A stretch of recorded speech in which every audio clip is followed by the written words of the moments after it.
selamat siang Ibu Padma selaku dosen dan teman-teman yang menyaksikan video ini.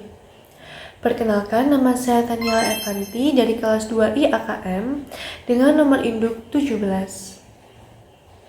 Nah, pada kesempatan kali ini, saya akan mempresentasikan tugas individu mata kuliah auditing mengenai tahapan proses audit.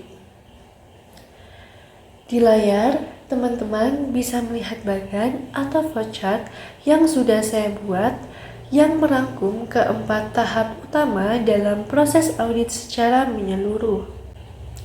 Saya akan menjelaskannya secara langsung supaya lebih mudah dipahami bersama. Baik, langsung saja kita mulai dari tahap yang pertama. Di tahap pertama dalam proses audit itu adalah perencanaan audit. Ini tuh adalah tahap yang paling awal dan yang paling krusial. Mengapa dikatakan krusial? Karena disinilah auditor itu membangun fondasi seluruh pekerjaan audit yang akan dilakukan. Di sini langkah-langkahnya. Pada langkah yang pertama itu penerimaan klien. Proses itu dimulai ketika auditor menerima klien dan melakukan perencanaan awal. Yang dimana itu artinya auditor itu mengevaluasi apakah klien ini layak untuk diterima, lalu apakah ada resiko reputasi, apakah auditor ini itu memiliki kompetensi yang sesuai. Terus apakah juga ada konflik kepentingan yang lain.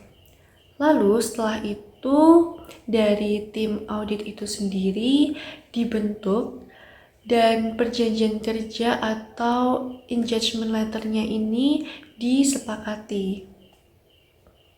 Langkah kedua itu memahami bisnis dan industri klien. Auditor perlu benar-benar memahami bisnis dari klien, termasuk bagaimana operasionalnya itu berjalan, lalu regulasi apa yang berlaku di industri tersebut, dan kondisi ekonomi yang mungkin berpengaruh.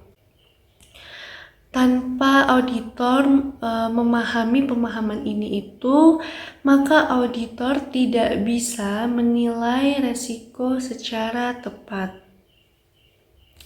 Kemudian di langkah yang ketiga itu ada prosedur. Analisis pendahuluan. Di sini auditor itu mulai membandingkan data keuangan.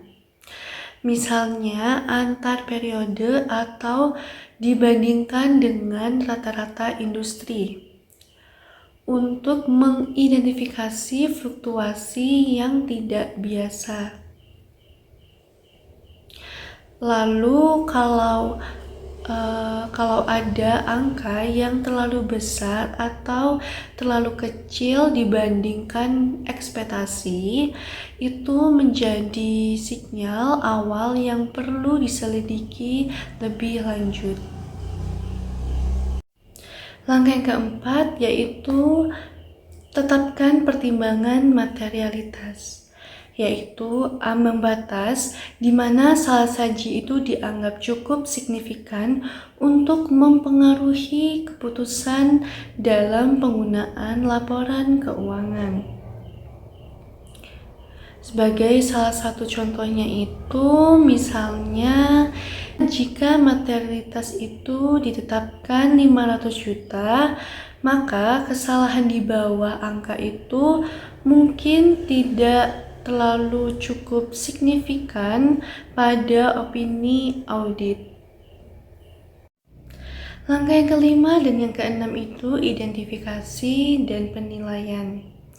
Jadi resiko auditor itu mengidentifikasi resiko yang signifikan, lalu menilai resiko bawaan, yaitu seberapa rentan suatu akun terhadap salah saji sebelum ada pengendalian internal.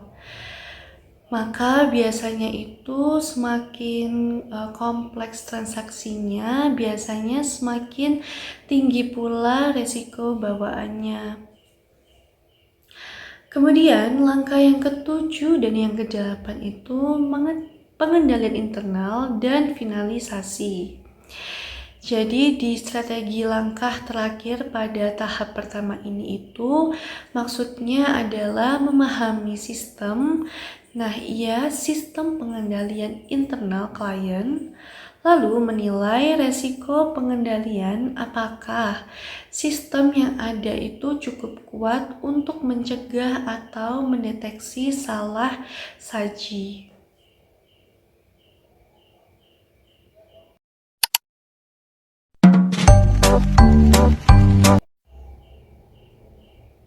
Sekarang kita masuk ke tahap yang kedua. Di tahap kedua itu adalah pengujian, pengendalian, dan transaksi. Jadi di tahap ini itu dimulai dari sebuah keputusan kunci yang terlihat di bagan. Jadi apakah auditor itu merencanakan untuk mengandalkan pengurangan resiko dari pengendalian internal klien? Nah, jika misalnya jawabannya itu tidak, artinya auditor itu memilih untuk tidak bergantung pada pengendalian internal klien. Maka auditor langsung melompat ke tahap yang ketiga tanpa melalui pengujian pengendalian. Namun, jika misalnya jawabannya itu iya, itu auditor percaya bahwa sistem pengendalian klien cukup baik untuk diandalkan. Lalu di langkah yang 9 itu mengenai pengujian pengendalian, auditor menguji. Jadi maksudnya itu apakah kontrol internal itu benar-benar berfungsi efektif sepanjang periode audit. Jadi misalnya apakah setiap pengeluaran itu selalu mendapat persetujuan atasan? Kemudian misalnya apakah ada pemisahan tugas yang memadai? Kalau kontrolnya itu terbukti berjalan baik, maka biasanya itu auditor bisa mengurangi pengujian substantif di tahap berikutnya. Lalu di langkah yang 10 itu mengenai uji substantif. Jadi di sini itu auditor memverifikasi transaksi-transaksi individual. Misalnya memeriksa apakah di setiap transaksi itu tercatat dengan benar, didukung dengan dokumen yang valid, dan dicatat di periode yang tepat. Dengan tujuan adalah mendeteksi salah saji yang mungkin lolos dari pengendalian.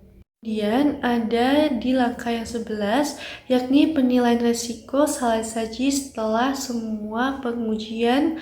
Auditor itu menyimpulkan seberapa besar kemungkinan laporan keuangan itu mengandung salah saji material.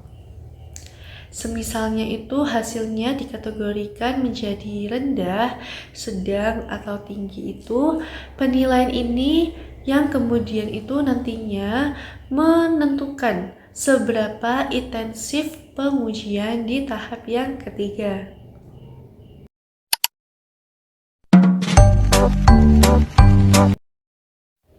Kita lanjutkan ke tahap yang ketiga. Di tahap yang ketiga itu mengenai prosedur substantif. Di bagian ini tuh terlihat kata sedang yang mengacu pada hasil penilaian risiko, yakni dari tahap 2 itu sendiri. Lalu di tahap ketiga ini lanjutannya yakni langkah ke-12, yaitu mengenai prosedur analisis substantif, yang dimana auditor itu melakukan analisis hubungan antar keuangan, misalnya seperti membandingkan rasio keuangan, lalu seperti tren penjualan, dan lain sebagainya. Dengan tujuan itu mendeteksi area yang tidak wajar dan perlu untuk ditelusuri lebih dalam. Selanjutnya, yakni di langkah 13 adalah uji klien kunci. Dari sini, auditor itu fokus pada transaksi atau saldo akun yang beresiko tinggi secara spesifik. Misalnya itu seperti akun piutang dengan nilai besar atau transaksi yang terjadi di akhir periode akuntansi, karena menurut saya itu seringkali dimanipulasi, paling mudah untuk dimanipulasi.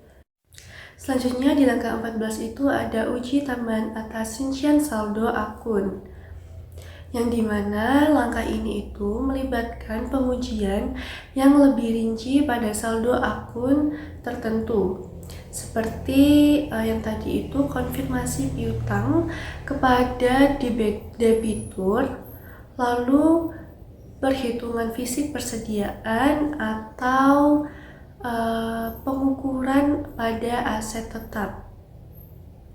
Jadi perlu diingat teman-teman bahwa semakin tinggi tingkat resiko yang ditemukan, maka semakin luas pula dan dalam prosedur substantif yang harus dilakukan.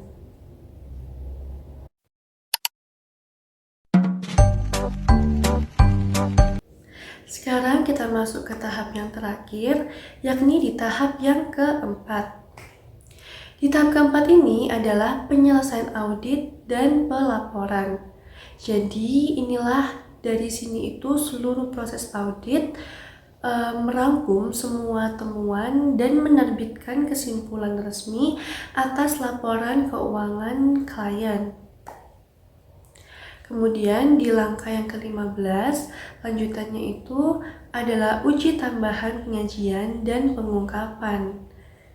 Jadi, auditor itu melakukan uji akhir untuk memastikan bahwa informasi dalam laporan keuangan itu disajikan dengan benar dan semua pengungkapan yang disajikannya itu sudah lengkap, termasuk seperti catatan-catatan atas laporan keuangan atau yang biasa kita sebut CALK.